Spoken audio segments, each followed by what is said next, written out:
এবার ইবনে রজব হাম্বলি রাহমাহুল্লাহ তার ওই কিতাবের মধ্যে লিখছেন, যদি কোনো মুসলমান বছরের শেষ দিনগুলো এবং আরেক বছরের শুরু দিনগুলো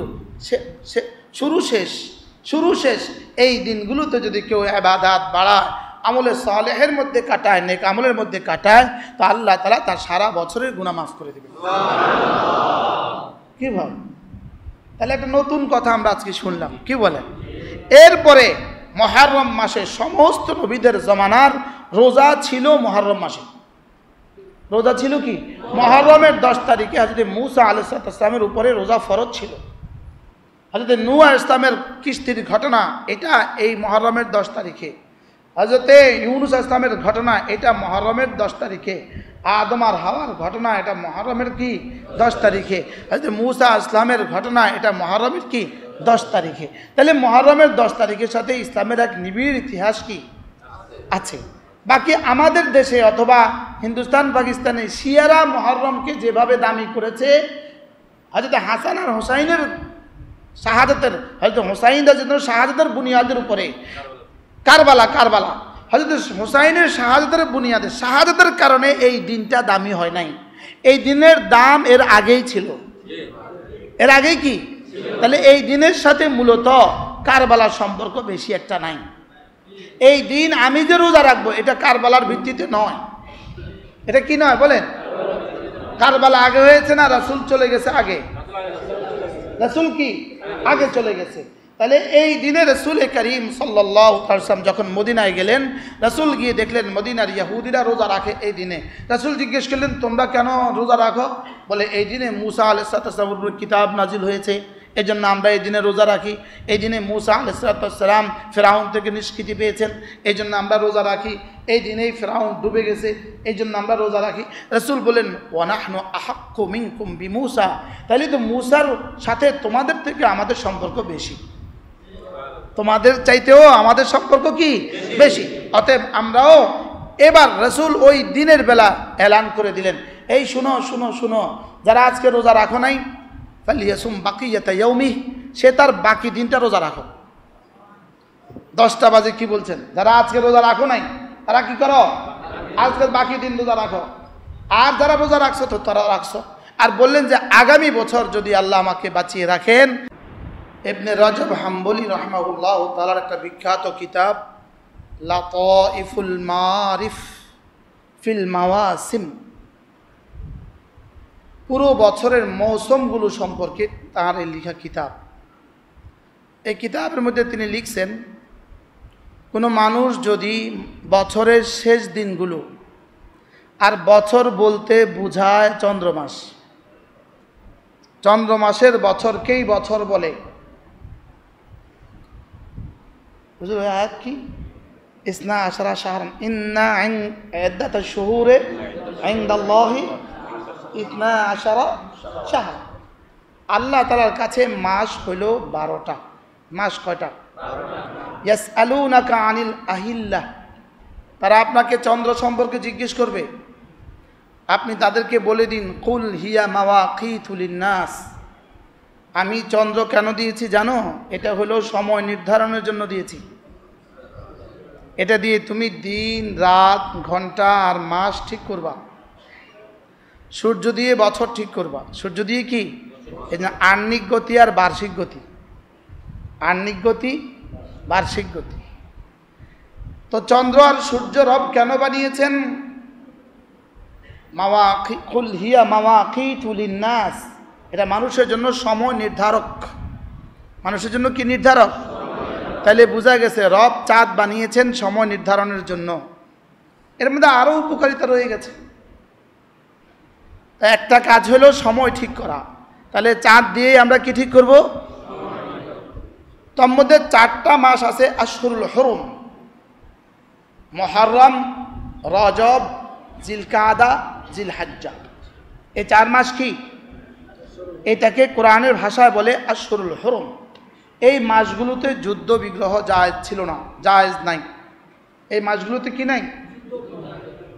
কুরাইশে মক্কা, মক্কার কাফেররাও জানতো এই মাসগুলোতে যুদ্ধ বিগ্রহ জায়েজ নাই, ইহুদিরাও জানতো। সকলের কাছে এই মাসগুলো সম্মানিত। মক্কার কাফেররা এই মাসগুলোকে কি করত, নিজেদের মন মতে পরিবর্তন করে ফেলত। যেমন এবছর তাদের জিলহজ মাস বেশি গরম, এরা বলতো এবছর আমরা জিলহজ মাস এই মাসকে বলবো না, এবছর শাওয়ালকে বলবো জিলহজ, শাওয়ালে ঠান্ডা। তো ঠান্ডার ভিত্তিতে শাওয়ালকে জিলহজ বলে শাওয়ালে হজ করত। এবছর রমজান মাসে আমরা রোজা রাখবো না, এবছর বেশি লম্বা দিন, এবছর আমরা রবিউল সানিকে আমরা রমজান বলবো। তো এইভাবে রদ বদল করতে করতে এদের প্রতিটা দিন মাস সব রদ বদল হয়ে গেছে। সব কি হয়ে গেছে? সব রদ বদল হয়ে গেছে। এখন আর রজবের মাসের জায়গায় রজব নাই, হজের জায়গায় হজ নাই, সব কি হয়ে গেছে?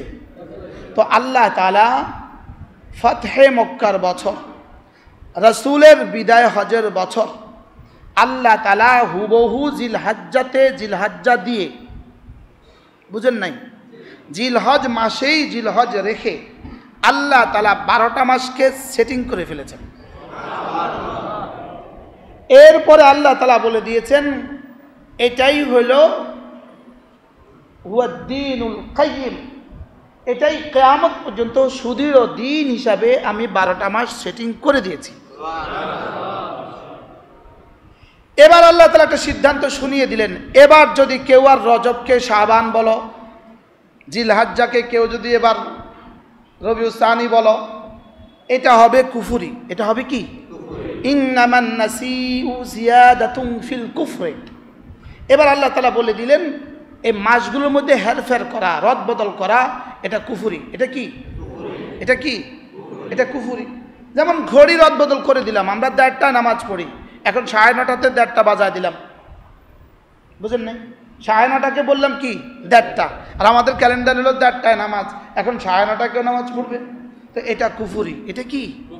এখন যদি কেউ মনে করে, আজকের পৃথিবীতেও যদি কেউ মনে করে যে এবার হজে বেশি মানুষ গরমের কারণে মারা গেল, চলো আমরা একটা কাজ করব, আগামী বছর হজ অন্য মাসে বানিয়ে দিব, জিলহজ বানিয়ে দিব। কি বলে রমজানের আগের মাসের নাম কি? শাবান। শাবানে ঠান্ডা থাকে, তো আমরা শাবানে জিলহজ বানিয়ে দিব। আমরা এবার লিখে দিব শাবান মাস হলো জিলহজ মাস। অতএব শাবানের 9 তারিখে আমরা কোথায় যাব? আরাফার মাঠে যাব। যদি কেউ এটা করে তো আল্লাহ তাআলা বলেন ইন্নামান নাসিউ জিয়াদাতুন ফিল কুফরে। এটা শুধু কুফরি নয়, কুফরিকে আরো মজবুত করা, কুফরির মধ্যে ইজাফা করা, কুফরির মধ্যে আরো বাড়িয়ে দেওয়া। বলেন নাউজুবিল্লাহ। এটা যদি সিদ্ধান্ত পৃথিবীতে আসে, এটাও যদি সিদ্ধান্ত আসে আগামী বছর শাবানে হজ হবে, অথবা এর পরবর্তী বছর 26 সালে শাবানে হজ হবে, তো পৃথিবীবাসী কি বলবে? আমরা এই হজ করব না। পৃথিবীবাসী কি বলবে বলেন? আমরা এই হজ কি? এটা যখন পৃথিবীবাসী, দুনিয়াবাসী যখন এটা বলবে, আবার এটার পক্ষে ফতোয়া দেনেওয়ালা কিছু মুফতিও পাওয়া যাবে। এটার পক্ষে ফতোয়া দেনেওয়ালা কিছু মুফতি কি, যে সারা পৃথিবীর মানুষের জান মাল নিরাপত্তার জন্য আমরা এই ব্যবস্থা গ্রহণ করেছি, বুঝেন নাই? যেমন কত কথাই তো শুধুই আপনাদের নিরাপত্তার জন্য ব্যবস্থা গ্রহণ করে না বলেন? আপনাদের সুস্থতার জন্য, স্বাস্থ্যের জন্য কত কিছুই তো নিরাপত্তার জন্য ব্যবস্থা গ্রহণ করে। এরকম আরেকটা ব্যবস্থাপত্র যদি কেউ আমাদের সামনে দিয়ে দেয়, তা আমরা এটা ঘৃণা ভরে প্রত্যাখ্যান করব। আমরা কি বলবো? না না, এটা হবে না। ইন্নামান নাসিউ জিয়াদাতুন ফিল কুফরে। এই প্রসঙ্গ কথার কথা আমি বলে ফেললাম। তাহলে কিয়ামত পর্যন্ত আল্লাহ তাআলা বলেন, হুজুর যালিকা দ্বীনুল কাইয়্যিম না, ইন্নামা ইদ্দাতাশ শুহুর ইন্না ইদ্দাতাশ শুহুর ইনদাল্লাহ ফি কিতাবিল্লাহি ইয়াওমা খালাকাস সামাওয়াতি ওয়াল আরদ। আল্লাহ তাআলা বলেন যেদিন থেকে আমি আসমান আর জমিন বানিয়েছি সেদিন থেকে 12টা মাসকে আমি এভাবে সাজিয়ে দিয়েছি, এবং এটা চলবে কিয়ামত পর্যন্ত। এজন্য জিলহজ, কেউ শাবানকে জিলহজ বললে এটা শুধুই কুফরি হবে, আর কিছু হবে না। কি হবে বলেন? এরপরে কি বলে? যালিকা দ্বীনুল কাইয়্যিম। আল্লাহ তাআলা বলেন এটাই আমার সুনির্দিষ্ট দোটোক ফয়সালা। এটা আমার সিদ্ধান্ত, এটা আমার কি। এজন্য সারা পৃথিবীর সব শক্তি মিলেও যদি শাবানকে জিলহজ্জা বলে, এই শাবান জিলহজ্জা হবে না। এবং শাবানে সারা পৃথিবীর সমস্ত ইন্তজাম যদি শাবানে হজ করার জন্য করে, দুনিয়াতে কেউ হজ করবে না, দুনিয়াতে কেউ কি করবে না। এবং এই হজ যদি কেউ করে, তার হজ সাকেত হবে না, তার হজ রহিত হবে না। যালিকা দ্বীনুল কাইয়্যিম। তাহলে আজকের মাস কি? জিলহজ মাসের 28 তারিখ, এখন হয়ে গেছে 29। আর সামনের মাসের নাম কি? মুহররম।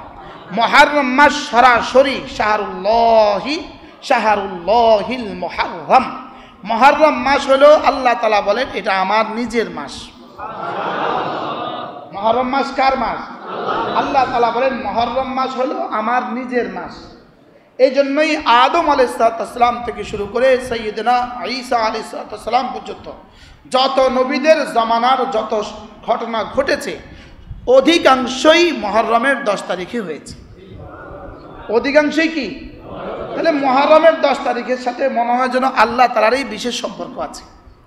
আল্লাহ তাআলা দিনের মহতাজ না, রাতের মহতাজ না, লেকিন আল্লাহ তাআলা যেটাকে নিজের দিকে মানসুব করেন সেটা দামি হয়ে যায়। সেটা কি হয়ে যায়? দামি হয়ে যায়। ওস্তাদের জুতা, এটা কিন্তু ছাত্রের কাছে অনেক দামি, লেকিন ওস্তাদের জুতা 20 টাকার প্লাস্টিক, নিজের জুতা 4000 টাকার এফএক্স, লেকিন ওস্তাদের জুতার দাম বেশি, ওস্তাদের জুতা নিয়ে বুকে রাখে। এটা মানসুব ইলাল ওস্তাদ, এটা ওস্তাদের দিকে মানসুব। এই জন্য যে জিনিস আল্লাহ তাআলা নিজের দিকে মানসুব করেন তো এটা দামি হয়ে যায়। তা আল্লাহ তাআলার রমজান হলো বুখারী মুসলিমের হাদিস, শাহরুল্লাহ আল্লাযী মুহররম শাহরুল্লাহ আল্লাযী তাদউনাহু মুহররমা। রাসূল বলেন যেই মাসটাকে তোমরা মুহররম বলো, এটা হলো আল্লাহ তাআলার নিজের মাস। এই মাস আসবে আর কতদিন বাকি? 1 দিন বা 2 দিন বাকি।